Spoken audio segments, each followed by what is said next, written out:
You're listening to the Author Stories Podcast, bringing you the story behind the stories and the storytellers.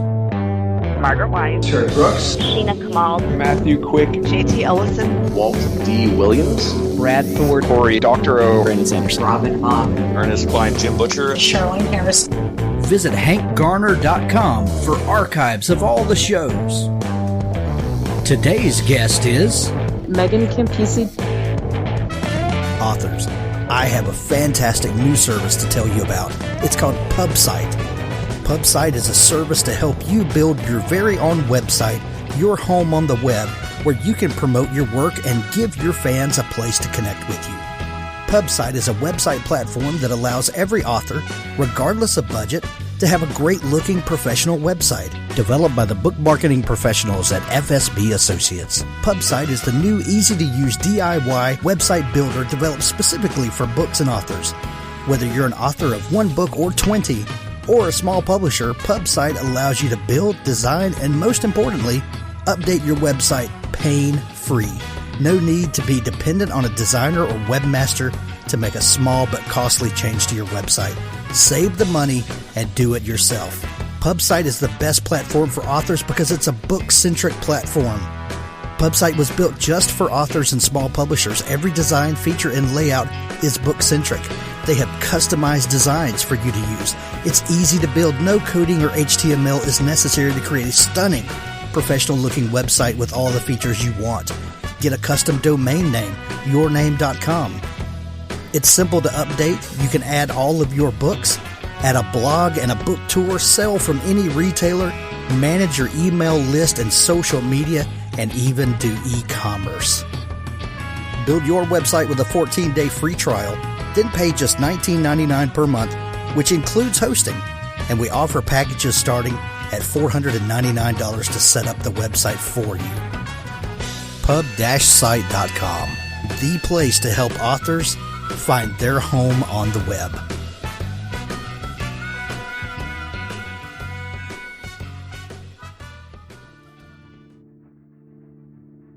Before We Ever Spoke by Dan Largent. Cleveland, Ohio, 2006. After a chance encounter, three people soon find out that life can sometimes thrust us into the public eye, even when taking great measures to avoid it. Cooper Madison was the best pitcher in baseball after being drafted number 1 overall in 1996 from the small Gulf Coast town of Pass Christian, Mississippi. 1 year after announcing his sudden and shocking retirement, he finds himself seeking anonymity in Cleveland, Ohio. Kara Knox is the youngest sibling to 3 older brothers. After a tragic work accident to her closest relative, she has built up a tough exterior as she begins her final year of college at Cleveland State University. Jason Knox, Kara's oldest brother, is the lead detective on Cleveland's Edgewater Park killer case. After months without a suspect, he's feeling the heat from his media-hungry chief. Serendipity intervenes, and all three learn that perception and reality are paths that rarely ever intersect. Before We Ever Spoke by Dan Largent. Hey folks, you really ought to check out Patricia Gillum's Heroes of Corvus series. Book 1 is called A Superhero's Duty. A fight between a second-generation superhero named Red Bolt and a villain for hire named Icarus goes terribly wrong, resulting in the drowning deaths of 3 innocent civilians and orphaning a 6-year-old boy. Racked with guilt, Red Bolt visits Cameron Wilson at the hospital every night and won't leave the boy's side until he falls asleep. Befriended by a night shift nurse, the man in costume begins to disclose what really happened after the fight and why he feels the death of Cameron's parents and sister fall on his actions.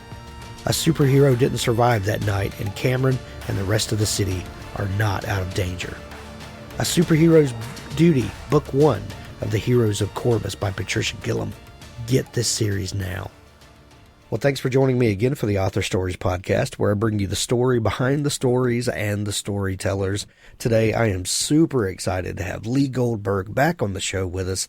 He has a brand new book. It's book 3 in his Ian Ludlow series. It's called Fake Truth. And I tell you what, this is the kind of book that we need right now. When Lee and I are recording this, we are kind of in the height of coronavirus lockdown, avoiding the COVID-19. And I'll tell you what, when I got this book in the mail and started reading through it, it was a breath of fresh air. And this is the kind of story we need right now. Welcome back to the show, Lee. It is great to be here. I'm calling you from my underground bomb shelter, where I am sheltering in place until the apocalypse is over. Well, because I'm in Mississippi and we don't build basements or anything because it's too wet here, I'm in my above ground shelter. I'm joking. We don't have many basements or bomb shelters. Well, there may be some bomb shelters here in California. There are some crazy people. Yeah. Well, it's like we were just saying before we started recording. It's strange times that we're in, but we are excited to bring you, the listeners, a little light into the world today. And we're going to talk about books and the things that make us happy. So anyway. Well, what's funny is in my thrillers, Ian Ludlow is a writer whose thrillers tend to come true, and I've had that same problem with my books. The stuff I've been writing keeps happening, and I'm glad to say I did not predict the pandemic, but a lot of the other stuff that's in Fake Truth has come true. So hopefully it'll give people some laughter when they recognize the things I predicted that have actually come to pass. Right, exactly. I was telling someone the other day, I really feel sorry for the authors that write post-apocalyptic dystopian right now, because we tend to write things to escape the reality and to play fun what if games, and it's probably just not fun to play those games right now. Well, I won't mention the authors' names, but before we all got locked down by the pandemic, I was at a book conference, and I was sitting with some other authors who write international thrillers, and we were complaining, over our drinks about how hard it is now to write spy thrillers because you can't top what's happening in the real world. I would not want the job of writing a Mission Impossible or a James Bond movie right now. It's just anything you can contemplate isn't as weird and bizarre as what's actually happening every day in the news. So to try to compete against that is really difficult. So I'm fortunate in that I write thrillers, but my thrillers tend to be very funny as well. And so I'm poking fun at the world at the same time I'm trying to get your pulse rate up. So that gives me a little more leeway than some of my friends who are playing it straight. Well, and the tongue-in-cheek nature is what keeps your books fresh, because it allows us to look at things in a different light and to not take ourselves too seriously as readers. That always helps. Well, one of the not the goals, but part of the fun of writing these Ian Ludlow books is sort of to give readers an inside look at how the sausage is made. Ian talks a lot about story and how he crafts his thrillers and how he's bringing those same strategies to the real world and is shocked that it's working. So I'm hoping that people who read my Ian Ludlow thrillers then go and start reading other thrillers and see the mechanics behind it and understand them in a whole new way. Right. Well, speaking of that, do you remember what the first book or author or series that you read that made you fall in love with the thriller genre and maybe crime fiction, also? But do you remember what that was that lit a fire in you for these types of books? Well, I've always been reading thrillers and mysteries since I was a kid. I think I started with the Hardy Boys and Tom Swift, but I think the book that really opened my eyes to the fun I could have writing, that made me realize that, maybe I could do this, was Gregory Macdonald's Fletch, which was a book that was almost entirely dialogue-driven. In fact, the dialogue in Fletch was so good, that's what the cover was. They didn't even have artwork on the cover. They just had a piece of dialogue, a conversation from Fletch on the cover. And, I didn't have the skills yet, but I don't know, something about that book, because it was a mystery thriller, but it was so funny and had so much character and moved primarily through the way people spoke to one another. I thought, I think I could do this, even though I had no skills yet. But that was a book that really inspired me.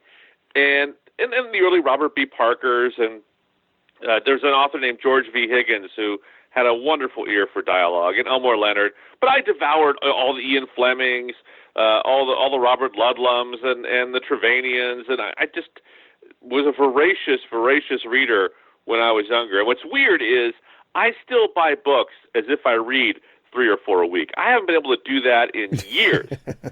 But, I tell my wife there are worse addictions to have. I mean, I could be addicted to gambling or drugs or internet porn. My addiction is books, and that's not so damaging. It crowds us out of our house, but otherwise it's not so damaging. Speaking of Robert B. Parker, I have to ask you this. Have you seen the new Spencer? I say that with trepidation. Spencer is to glorify that piece of crap. It is. I mean, I'm so happy for my friend Ace Atkins. I'm delighted that they, and I put this in quotation marks, made a movie based on his novel Wonderland. But it has nothing to do with his book and nothing to do with Spencer. For people who love Spencer, it is just it's horrible. It's terrible. On the other hand, people who like Mark Wahlberg movies, who know nothing about Spencer, might enjoy it. But it's only a Spencer movie in name only. It has absolutely nothing to do with the Robert B. Parker books or the books that Ace Atkins wrote or even the TV series that I worked on. It's terrible. Well, it's a mediocre Mark Wahlberg movie. And yeah, the Spencer was. I think they bought the rights to that to get to market the name because it has nothing to do with Spencer whatsoever. But you have to ask yourself, why pay the money for Spencer if you're not going to do Spencer? If you're going to change everything, if you're going to turn Spencer into an ex-con, turn Hawk into a budding street wrestler or whatever they call it. I can't find the words this morning.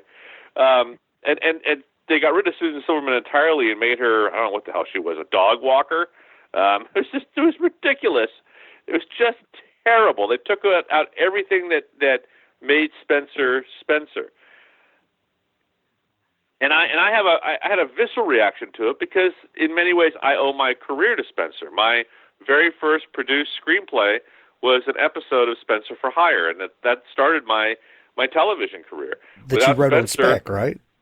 Yes, I wrote it on spec, sent it in, and to my shock, they bought it and shot it and hired me to write 3 more scripts. That's incredible. My TV career was born. And so Spencer has a very special place in my heart, and to see it just trashed like that. Did you ever get to meet Robert Parker? Oh, yes, several times, and it was a great thrill. I'll bet. For someone who aspired to be in that space and to be that kind of writer, that had to be a pinnacle moment. I'm very fortunate in that I've had the opportunity to meet most of my literary or television heroes. It's been a great thrill. Yeah, I've gotten to meet quite a few folks that I really admired and looked up to, and the old saying, "Don't meet your heroes." They'll surely disappoint you. That has not been the case with most writers. Most writers are extremely generous people and remember where they came from and, are nothing but excited to lend a hand up to the next generation of writers. As a group of people, I think I'm really proud to be in this community of folks. I agree wholeheartedly. I've not been disappointed by meeting my heroes, and I still haven't lost the 13-year-old wannabe writer in me. Every time I have dinner with Lawrence Block, there's a moment where I think, oh my God, I'm having dinner with Lawrence Block. I wish I could go back and tell my 15-year-old self that we'd be friends and having dinner. And there was one night where Todd, my brother Todd is a writer too, and he and I had dinner with Donald Westlake. And Todd and I just kept shooting looks to one another, and the unspoken dialogue was, holy crap, we're having dinner with Donald Westlake. it was wonderful. And Todd and I haven't lost that, even with some of our present heroes. There's an author he and I love, Daniel Woodrell, and we had the opportunity to spend time with him, and Todd and I were shooting each other the same looks. Oh, my God, we're with Daniel Woodrell. And he's essentially a contemporary of ours, but still, it doesn't matter. He's a writer that we super admire, and it was so wonderful to spend time with him. And I wanted to write for TV when I was a kid, and I wanted to have Stephen J. Cannell's career, and I dreamed of working for him. And not only did I end up working for him, but he and I became friends, and I ended up hiring him later when I was running a show. So, and not to be a writer, but to be an actor. That's a whole other story. But I'm the luckiest person I know. I'm doing exactly what I dreamed of doing when I was a kid, and I've met so many of the writers and producers who influenced me as I was coming up. I've been blessed. Absolutely. When you're beginning and you found that copy of Fletch that was such an inspiration to you and molded the kind of writer you are, and then discovering Robert B. Parker and people like that, did it surprise you, or has it been something that you've thought about looking back, that thrillers really need an element of levity to them? Some of the best ones, really have a wry sense of humor, and it's not really something that people equate comedy with tension and that sort of storytelling. And it's not comedy per se, but there's something about levity and some humor that really makes the genre work. Can you talk about the marriage of those two? Well, I think humor is very important. On the other hand, I think far too many thrillers don't have it. Yeah, there's no humor in a Robert Ludlum book anywhere. True. You can look very hard, you won't find it. And there are other writers I won't name who don't have a shred of humor in their books. And I find them unrealistic and cold and distancing. I think humor humanizes characters. It makes them relatable. It makes the reader invest in a character. I'm not talking about slapstick or doing Get Smart or spoofing. I think even in my own life, even the worst situations, the most tragic situations, have had some element of humor. I think that's how we cope. I think that's what makes us human beings. It allows us to empathize. So if the humor is character-based, I'm not talking about sitcom insult humor and one-liners. I'm talking about humor that comes from character and knowing one another and recognizing the danger of a situation or the hopelessness of a situation and trying to find some hope in the hopelessness. That pulls a reader in, and it makes even the most over-the-top stuff feel relatable.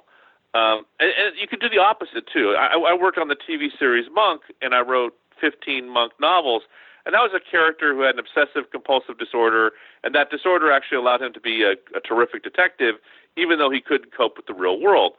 That premise could very easily have turned into Inspector Clouseau or Get Smart. But the brilliance of that concept, which I didn't create, a guy named Andy Breckman did, was he made Monk an essentially tragic character, someone who is afraid of the world and wants desperately to be a part of it, and who lost his wife, and that horrible, crushing loss, of that death, exacerbated his OCD and is what makes him so afraid of the world. And every episode and every book that I wrote had some heartbreaking moment in it, some truly tragic, not tragic, but something that made you realize what an essentially sad and pained character this was. So no matter how over the top some of the humor was, it was grounded in an emotional reality that made it not a cartoon and made you care for Monk, made you laugh at the same time you had a tear in your eye for him.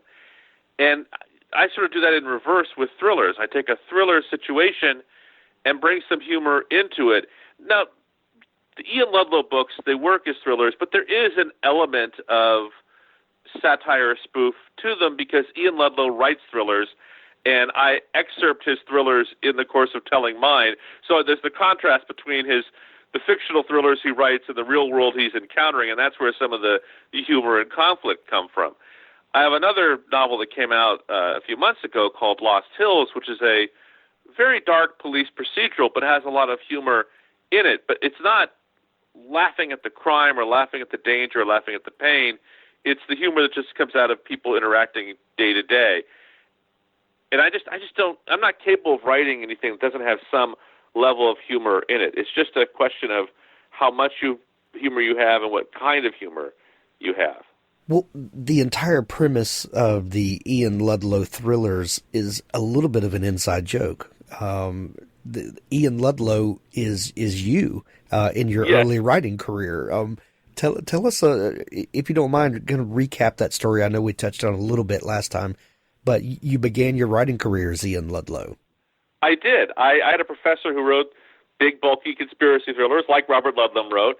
His name was Louis Perdue, and his publisher came to him and asked him if he'd write a men's action-adventure novel, which is sort of the male equivalent of the Harlequin romance. They have titles like The Terminator, The Destroyer, The Executioner, The Defecator, The Drooler, and they used to be everywhere. You could find them at every 7-Eleven, drugstore, gas station. And he said he wasn't hungry enough, desperate enough, or stupid enough to write one of these books. But he knew somebody who was, which was me, his student at UCLA. So I wrote a book called 357 Vigilante, and I chose the pseudonym Ian Ludlow. So I'd be on the shelf next to Robert Ludlum, who at the time was the best-selling author in America, and Ian for Ian Fleming, so people would go, Ian Ludlow, I think I read something by him. It wasn't bad. And I figured people would be going to that shelf anyway. This is long before the Internet. You wanted to buy a Ludlum book, you had to go to the L shelf at the bookstore. And his covers were all, the Brandenburg Gate, a hammer and sickle, the U.S. Capitol. Mine were boobs and explosions and cars. I figured the covers would draw them in. And I was right. My first 357 Vigilante book became a huge bestseller. I was hired to write the screenplay version of the movie that was never made, but that's how my screenwriting career was more or less born. It didn't really kick off until I wrote that spec Spencer for Hire, and that actually got shot. But Ian Ludlow has always kind of been me. I wrote those 4 Vigilante books and retired the name. And then when I decided to write a novel about what would happen if a thriller writer found himself in the situations that he writes about, would he be able to do as well as his hero? I thought, to amuse myself, I'll name the guy Ian Ludlow.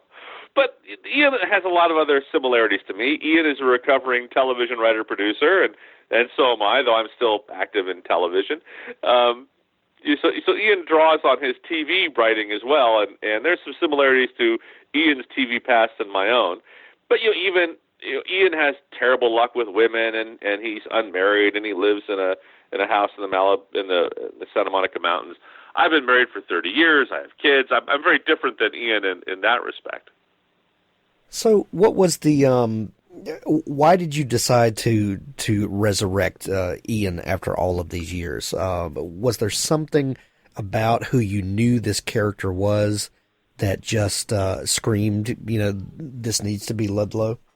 Yes, because I was 19 years old and writing about this vigilante hero who was having incredible sex and was great with the one-liners, was beating up the bad guys, and I was not that guy. And when people met me and found out that Ian Ludlow was a kid, they were shocked. How can he be writing about stuff he knows absolutely nothing about? And I thought that was an interesting parallel to the character I was writing about. Because we'll take Lee Child. Lee Child writes the Reacher novels, and Reacher could beat you up with an M&M, or a paperclip, or Lee Child couldn't. Lee Child looks like Roger Moore. And you meet a lot of these writers who write these. Tom Perry, who writes about people who are so skilled at hand-to-hand combat and outthinking assassins and stuff. And he looks like your lovable uncle. Could we survive the situations that we write about? Probably not. But we do think like our heroes. So perhaps we could. Who knows? So to me, calling the hero Ian Ludlow was a no-brainer. Ace Adkins might be the only believable author that I know. Or Mark Greaney. Yeah, true. Well, there are a few, but most of them, no. Come on. Right. Michael Connelly is no Harry Bosch. Exactly. So this is the third Ian Ludlow book, Fake Truth. What was the idea that kicked off this series? The idea that this is funny. I don't want to give too much away, but I had a different idea that kicked off this series. And as I was writing the book, everything I came up with kept coming true around me. So I kept rewriting my book. And it was dragging on because I didn't want my book to look like it was ripped from the headlines. I wanted to be ahead of the curve. And everything I was writing about kept happening, and I kept changing my story. And finally, I just had to give up and go with something, regardless of whether it was coming true. I think a couple things influenced me. One was the whole notion of fake news, how people are being influenced by stuff that simply wasn't true but just looked true. And also, I saw an article in a trade publication, meaning a publication aimed at a particular industry. And this particular trade publication was for the entertainment industry, and it talked about new editing software that would allow producers not to bring in actors to loop. Now you're wondering, what the hell is Lee talking about? Looping is when you bring an actor in to re-record dialogue that they recorded on the set. It happens all the time. There are sound recording problems when you're shooting out on the street, or you do editing and you take a chunk of the scene out, so you have to record new dialogue to fill the space. Inevitably, actors have to come in, stand in a studio, watch the film play out in front of them, and record new dialogue to match the way their lips are moving. And actors hate doing it. And it's a pain in the ass for everybody. Actors loathe looping, and everyone, but it's a necessary part of the business. Well, there was a software editing company that came up with software that if they had 15 minutes of an actor talking, they didn't have to have the actor come in and loop. The software could replicate the actor's voice perfectly, even the acting. It could do exactly what you wanted, and it was indiscernible from the actor's voice. The problem is they didn't think about the real-world consequences of that ability, so they have not activated that option in the software because they haven't figured out a safeguard to stop it from being used with real people. Yeah, you could put words in anybody's mouth. Well, I was really excited by that, and that became kind of the basis for my bad guy plot. But while I was writing, the whole world of deep fakes came out, where you can do it in real time, not just audio, but the visual, and it's getting harder and harder now to discern what is real and what is false, especially for my hero, Ian Ludlow, when what he's writing is coming true in the real world, and he discovers he can actually plot reality.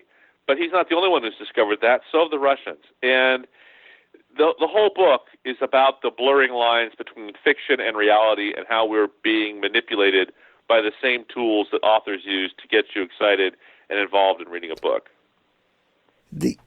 Some of the best parts of the Ian Ludlow series are some of the inside baseball for writers. There's like no guilty pleasure for writers than to read about another writer. That is just something about it just makes writers happy.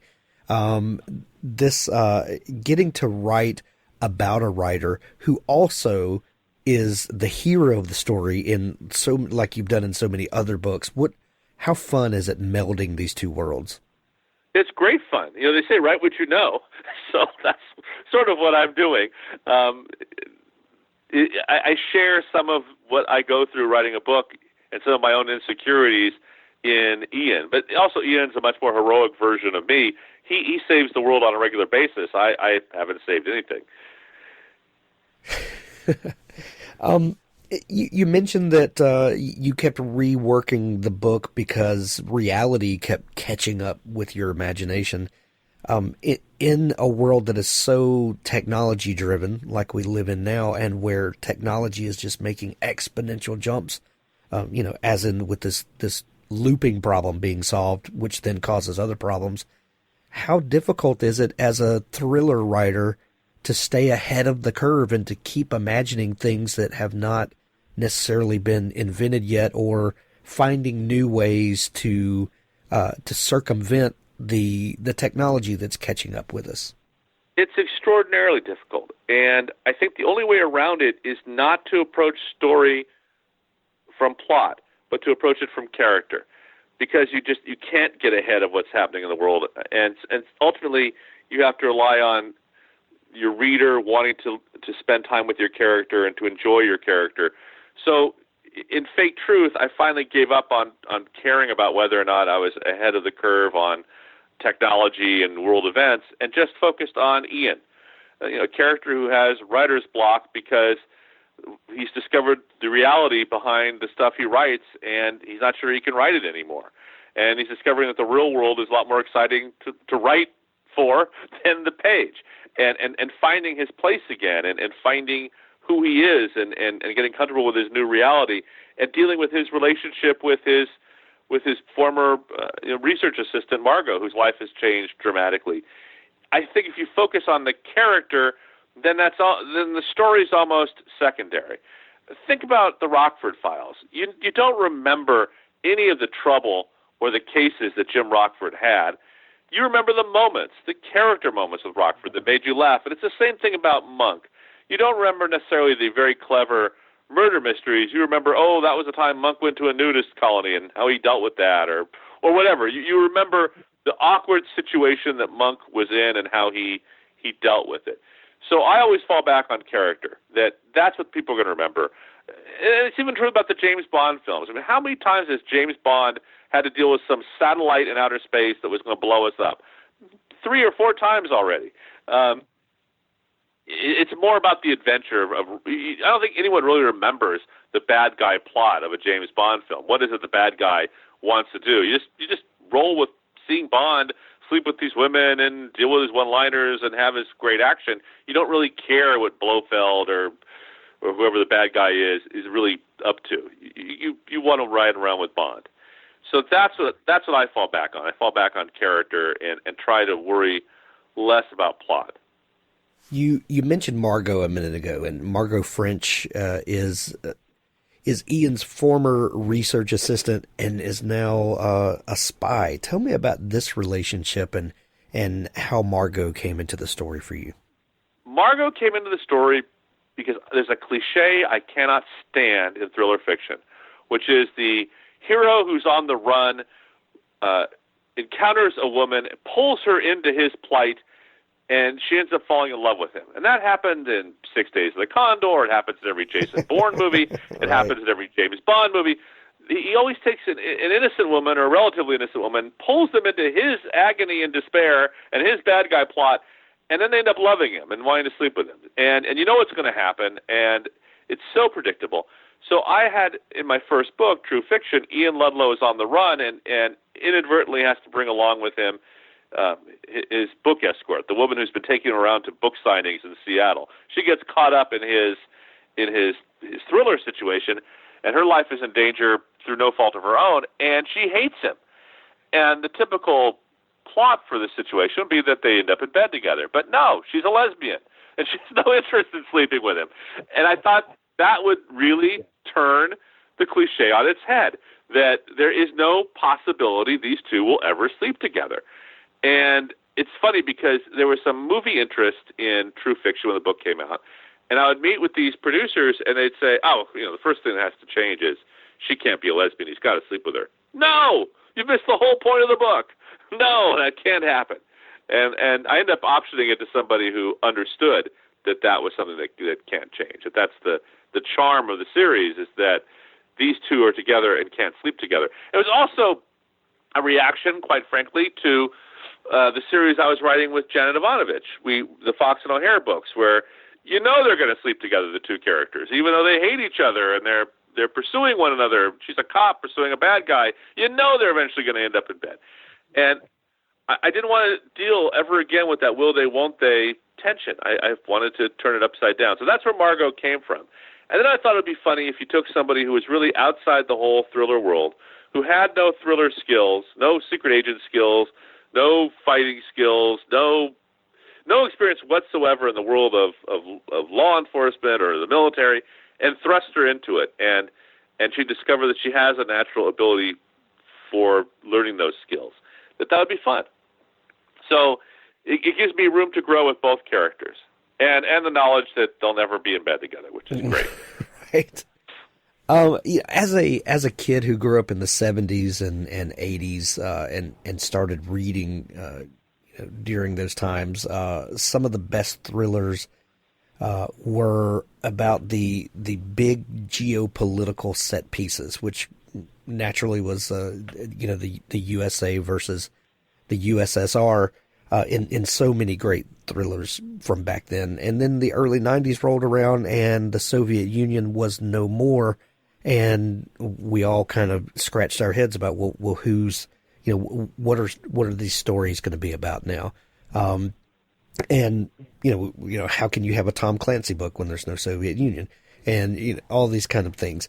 Well, fast forward a couple of decades, and now we're in a very weird world where the Russians are a rising threat again. And, could we have another Soviet Union? Could this superpower resurrect in some new, even weirder form? Tell me about thinking through those kinds of ideas and how that plot point came to be for this book. Well, that's exactly what I was thinking. I had the same thought process as you, which is how could I make the Soviet Union a bad guy again and do a new take on the Cold War? And it was sort of handed to me when all the reporting came out about fake news and where this fake news was coming from and who was behind it, and that's how the Soviet Union was weaponizing themselves. But to what end? And I had to think several steps ahead. What is the Soviet Union's goal? And the whole time I'm doing this, it's a world where people are wondering, is the President of the United States in Putin's pocket? How could I outdo that? And I just had to ignore that and come up with something else. And plus, there's the whole issue of China right now, and the way we are so embedded with our enemy. So much of our technology and pharmaceuticals and so many of the things we rely on in American life are produced by our quote-unquote enemy, China, which we're discovering now with the pandemic. It's startling. And I would come up with things in my previous Ian Ludlow books that I thought were over the top, that the Chinese are building a hardwired backdoor into every piece of technology they build so they can spy on us. And sure enough, it turns out that the Chinese were using kids' toys that they built as a way of spying on people, that there was stuff in circuitry of television sets they were building that allowed them to spy on us. And I even wrote in one of my Ian Ludlow books that the real goal of the Chinese buying all these hotel chains and department stores wasn't for the people who are staying at the revenue from people staying at the hotels. It was the credit cards and other information they would glean from people who stay at the hotels. And that turned out to be true. So it's shocking how some of the over-the-top stuff paranoid stuff I was thinking of was real. But also realizes that it makes you realize how vulnerable we are in ways we hadn't thought about, that the littlest things in our lives, like buying an internet-connected toy for your kid, could be part of a geopolitical plot to undermine the United States. Right. I love this series so much. I think there's still a ton of potential for these characters. Are we going to see more from Ian Ludlow and crew? That's a very good question, because it depends on how well this book does. If Fake Truth does really well, there'll be a fourth one. If Fake Truth doesn't do so well, then maybe not. On the other hand, I can't tell you too much about it, but the television rights to the Ian Ludlow books have been optioned, and by a very famous person. And if that becomes a TV series, that of course will probably lead to more Ian Ludlow books. But that's a big if, a big if, especially in the world today. But I've already started thinking about the next Ian Ludlow book. I know what I'm going to do with it from a character standpoint. I have no clue what the bad guy plot is. I have no clue what's at stake. But I know where Ian and Margo are going to be in their relationship and what sort of challenges they'll be facing through the book. So the story will somehow come out of that. The bad guy plot will arise from what I want to put Ian and Margo through. But again, I haven't sat down to start plotting it because I don't know if there's going to be a fourth book yet. Well, you heard it, readers. It's up to us to make sure that we get more of these kinds of stories. And the good thing about this series, because Amazon is your publisher, they're in Kindle Unlimited. If you've got a Kindle Unlimited subscription, it's so easy, especially now that most of us can't go to a bookstore, to just download it right on our Kindle and start reading. Also, the audiobooks for this series are fantastic. I've listened to the first two, and they're amazing. So it's out in audiobook as well. Yeah, Adam Werner got nominated for whatever the Oscar is of audiobooks for his work in True Fiction, the first book in this series. He does a terrific job. Yes, he does. Absolutely incredible. So yeah, Lee, I can't wait to see what else is going to come from this series. We have high expectations and high hopes for it. Before we go, I wanted to ask you about another project that you've been involved with, Brash Books. Tell me about Brash Books. Brash Books arose from my love of an author named Ralph Dennis, who wrote a series called Hard Man that you haven't heard of. It was a popular, I shouldn't say popular, let me rephrase that. It was a detective series, sort of an early version of Spencer, set in Atlanta, and it was about an ex-cop and an ex-NFL player, black NFL player, who did odd jobs. They were troubleshooters. They were unlicensed PIs. And the books were marketed as men's action-adventure novels, and they weren't. They're really terrific crime novels. And the books disappeared off the face of the earth, and Ralph Dennis, no one ever heard of him. And a good friend of mine, Bill Kreider, thrust a Hardman book in my hand and said, you got to read this book. And it had a title like Atlanta Death Watch. And the characters were Hardman and Hump. And I went, oh, God. This is like cheap porn. It's just awful. And it was Hardman #1, Atlanta Death Watch. It just sounded like the last thing of what I wanted to read. And Bill insisted that I read it. And to make a long story short, I fell in love with that book, and I fell in love with all the rest of the books of the series. And at the time, this is 7 years ago, I was having a lot of success self-publishing my out-of-print backlist. And I figured if I could do it for me, maybe I could do it for Ralph Dennis. But I had no idea how to acquire the rights to Ralph Dennis's work since he was dead. How do I deal with the estate? And so I went to a lawyer friend of mine, Joel Goldman, who also wrote great legal thrillers, and asked for his advice on how to approach the family to republish these great books. And Joel looked at me and said, this is a great idea. We could make some money doing this. I went, we? He said, we could take other books like this that have fallen out of print that deserve a wide audience and bring them back into print.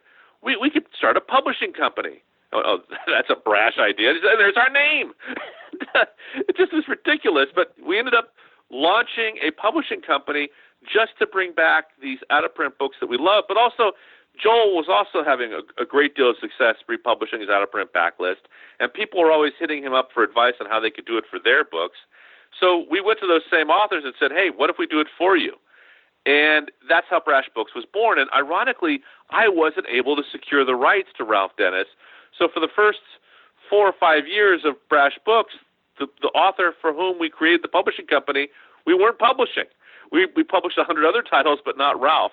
But thankfully, a year or so ago, I finally got the rights to Ralph Dennis and was able to republish all of his books to great critical and commercial success. So that was great. But we've now published over 100 titles. We're very, very proud of the work that we've done. We've also published a lot of books that were first-time books that were never published before. We introduced a lot of authors to the world who, a good example is a guy named Leo Banks. We published his first novel, Double Wide, which was a double Spur Award-winning book, best first novel and best contemporary Western from the Western Writers of America. And we just published the sequel, Champagne Cowboys, which got a starred review from Publishers Weekly. So in addition to publishing out-of-print books that deserve a lot of love, we've also launched the careers of a few authors, and that's been really wonderful. It's really made us feel terrific. Doing the Lord's work, that's for sure. The new book, Fake Truth, is out everywhere now. There's links to it in the show notes. We'll also put a link to Brash Books in there so you can see all this great work that Lee is doing to bring stories that need to be remembered back to the forefront. Lee, always such a pleasure to talk with you. If people want to connect with you, tell them where they can find you online. They can find me at www.leegoldberg.com. They can find me also at Lee Goldberg on Twitter and on Facebook. Excellent. Fake Truth, go grab it today. Let's make sure that there's a book 4 in the Ian Ludlow series. Lee, thank you so much for taking time to come back on the show, buddy. Always my pleasure.